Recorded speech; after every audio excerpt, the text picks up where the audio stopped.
Salut, te voici actuellement sur la chaîne YouTube Snapstar. Sur cette chaîne, tu retrouveras tous les plus gros clashs de Snapchat et tous les plus gros buzz du moment. Surtout, n'hésite pas à t'abonner tout en activant la cloche des notifications pour ne rien rater du contenu exclusif de cette chaîne. Et oui, sur cette chaîne, tu retrouveras du contenu qui n'est disponible nulle part ailleurs. Sur ce, je te laisse avec la vidéo. Bon visionnage. Comme vous avez pu le remarquer en regardant le titre et la miniature de cette vidéo, aujourd'hui nous allons essentiellement parler de Paga et de Giuseppa. Vous devez certainement tous les connaître, Paga et Giuseppa, ce sont deux candidats emblématiques des Marseillais contre le reste du monde. Comme vous le savez, il y a quelques jours, Giuseppa a annoncé à sa communauté qu'elle avait accouché de son premier enfant. Dans cette vidéo, Giuseppa a décidé d'enfin sortir du silence et elle n'a pas du tout mâché ses mots par rapport à la situation actuelle. En effet, la très belle femme souffre clairement du manque de son mari et c'est pour cela qu'elle a enfin pris la parole. Je vous laisse sans plus tarder avec toutes ces explications et pensez que vous pouvez nous suivre sur TikTok, le lien se trouve dans la description de cette vidéo. Le jour où Paga va déclarer Georgia à la mairie, donc il va y aller. Et nous, on est trop contents parce que le retour à la maison se passe très bien. C'est vrai qu'on appréhendait un petit peu le fait qu'elle change vraiment d'environnement par rapport à l'hôpital et tout. Et en fait, elle est trop bien. Elle est très apaisée. On est vraiment impressionnés tous les deux. Cette nuit, papa lui a changé la couche parce qu'elle a fait un énorme caca. Et ce matin, elle a fait un énorme caca encore. Genre, elle force, elle pousse et on entend plein de bruit. Genre, vraiment, elle se lâche, quoi. C'est trop drôle. Non, mais tout ça pour dire qu'elle est hyper détendue, quoi. En tout cas, vraiment, on est trop bien. Et voilà, je voulais vous faire des bisous. Aujourd'hui, j'essaye de vous parler. Aujourd'hui, je vais essayer vraiment de vous raconter un petit peu comment s'est passé notre séjour à la maternité, etc. Mon accouchement aussi, du coup. Et je vais vous montrer mon ventre.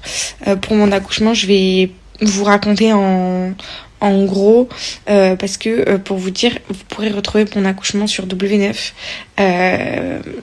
Parce que du coup, on a pris la décision que on voulait filmer ce moment incroyable. Non seulement pour en garder un super souvenir, le partager aussi à la télé et donner l'opportunité à ma famille, à la famille de Paga et à nos amis de pouvoir voir ce moment incroyable et aussi évidemment de partager ça avec vous parce que c'est tellement un moment magique que je trouve que de l'immortaliser de cette manière-là, c'est vraiment une opportunité, une chance, même si j'étais pour un côté très intimiste, c'est une décision que je suis très heureuse d'avoir prise avec Paga. Je vous laisserai quand même un petit peu de surprise. Donc je vais quand même vous raconter en gros parce que je pense qu'il y a énormément de femmes aussi qui aimeraient être rassurées de l'accouchement et tout. Et puis même si toutes les expériences sont différentes, elles sont peut-être bonnes à prendre. Donc du coup tout à l'heure j'essaye vraiment de prendre du temps pour vous parler de ça et aussi de vous parler de l'allaitement, de vous donner mon avis sur mon expérience. Encore une fois, ça reste une expérience très personnelle qui appartient à chacune. Tous les allaitements restent, je pense, différents, ça dépend des femmes, mais c'est comme un petit peu ce que je dis sur l'accouchement, c'est quand même une expérience qui reste bonne à prendre pour peut-être être rassurée aussi. Donc voilà, j'essaye aujourd'hui vraiment de faire le max. Si c'est pas aujourd'hui, ça sera un autre jour de toute façon. Donc voilà. Je vais vous commencer par vous parler de l'allaitement. Pour l'accouchement, je pense pas le faire aujourd'hui parce que ça va faire beaucoup de stories d'un coup. En gros, l'allaitement, pour vous expliquer, je vais pas vous cacher que moi, j'étais pas du tout pour allaiter à la base. Jusqu'à mes 7 mois de grossesse, je disais que j'allais donner le biberon, poudre de lait, que voilà, l'allaitement m'intéressait pas et que c'était pas un truc qui me donnait envie.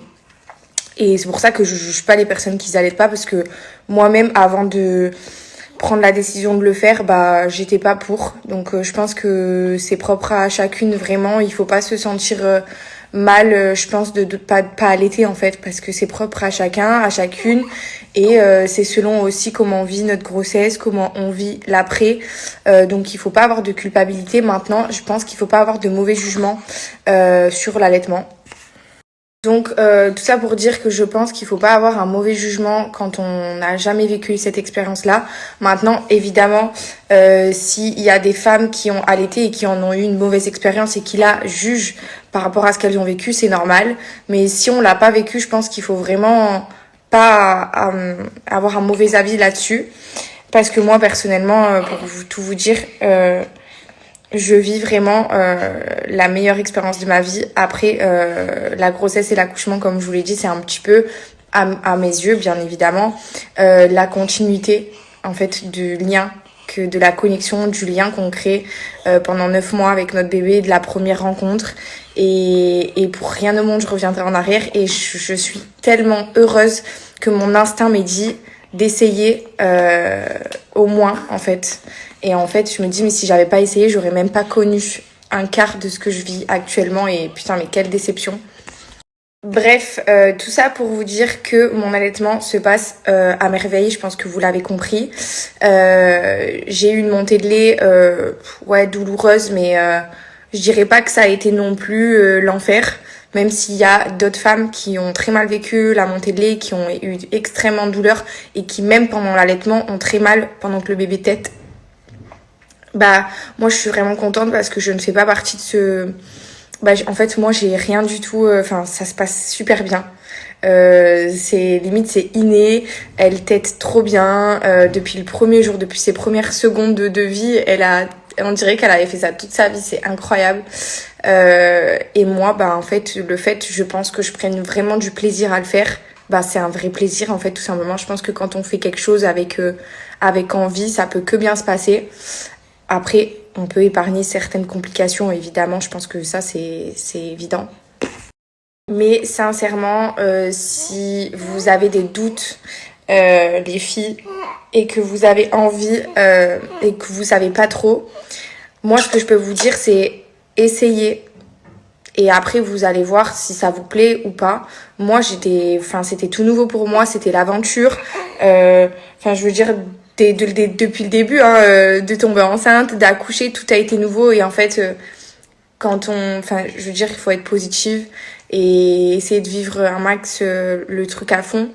Et après, si ça se passe mal, là, vous pouvez vous dire que ça vous plaît pas ou que c'est trop douloureux ou trop fatigant ou je veux dire, vous arrivez pas à trouver votre rythme, ça peut aussi être hyper normal. Mais en tout cas, pour l'instant, je vais pas me porter l'œil, mais pour l'instant, je prie pour que ça reste comme ça se passe merveilleusement bien. Ce qui concerne les produits que j'utilise pour l'allaitement, pour l'instant, je mets beaucoup de crème pour hydrater mes mamelons avec la crème de chez Lancino pour les crevasses, etc. Du coup, j'ai des soutiens-gorge d'allaitement que Autour de bébé m'ont offert. Donc je vais vous mettre un petit peu le Insta de Lancino, le Insta de Autour de bébé. Sachez que les soutiens-gorge d'allaitement, vous pouvez aussi les trouver sur Amazon. J'en ai aussi trouvé chez Orchestra. Ça se trouve hyper facilement. Donc je vais vous mettre un petit peu toutes les informations ici si vous cherchez des soutiens-gorge d'allaitement. Pareil pour la marque Lancino, ils font tout ce qui concerne l'allaitement. J'ai mon tire-lait de chez eux. J'ai toutes les crèmes. J'ai vous savez, les trucs qu'on met pour que le lait ne transperce pas les habits et tout. Bref, j'ai pris tout chez eux et ils m'ont tout envoyé, donc je suis vraiment contente. En ce qui concerne le timing de la demande des doses, pour l'instant, évidemment, je ne sais pas combien de doses elle prend de lait. Par contre, je sais que la nuit, elle va bien dormir quand elle est avec moi. Elle va pas beaucoup demander parce qu'elle est rassurée, elle est en sécurité, elle se sent en sécurité. Et du coup, elle va me demander une tétée vraiment uniquement quand elle a faim.